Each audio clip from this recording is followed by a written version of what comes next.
மண்பானையில் மீன் குழம்பு எப்படி செய்கிறதுன்னு இப்போ பார்க்கலாம். நான் வந்து கடல் மீன் 2 கிலோ எடுத்திருக்கேன். இதுக்கு 1 ஸ்பூன் அரிசி, 2 ஸ்பூன் வரமல்லி, 3 ஸ்பூன் சீரகம், 10 வரமிளகாய் இது எடுத்திருக்கேன். இதை 1 ஸ்பூன் எண்ணெய் ஊற்றி லைட்டாக வறுத்துக்கோங்க.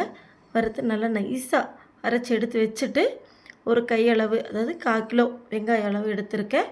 எடுத்துகிட்டு தக்காளி ஒரு 10 தக்காளி அல்லது 12 தக்காளி சேர்த்திக்கோங்க.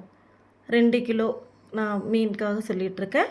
அது நல்லா வெங்காயமும் தக்காளி, ஒரு முழுப்பல் பூண்டு, இந்த 3 நல்லா வதங்கட்டும். வதங்கினதுக்கப்புறம் அதையும் நைஸாக அரைச்சி எடுத்து வச்சுக்கலாம். இப்போ 2 கிலோ அளவுள்ள பாத்திரத்தில் 100 ml நல்லெண்ணெய் ஊற்றி 1 ஸ்பூன் வெந்தயம், கொஞ்சம் கருவேப்பிலை போட்டு லைட்டாக பொன்னிறமாக வந்தனையும் நம்ம அரைச்ச மசாலா அதுக்குள்ளே ஊற்றிடலாம். மசாலா நல்லா பச்சை வாசனை போனதுக்கப்புறம் 2 மரநெல்லிக்காய் அளவு புளிக்கரைசல் உள்ளே ஊற்றிடலாம். இப்போ மசாலா நல்லா கொதித்து எண்ணெய் பிரிஞ்சு வருது.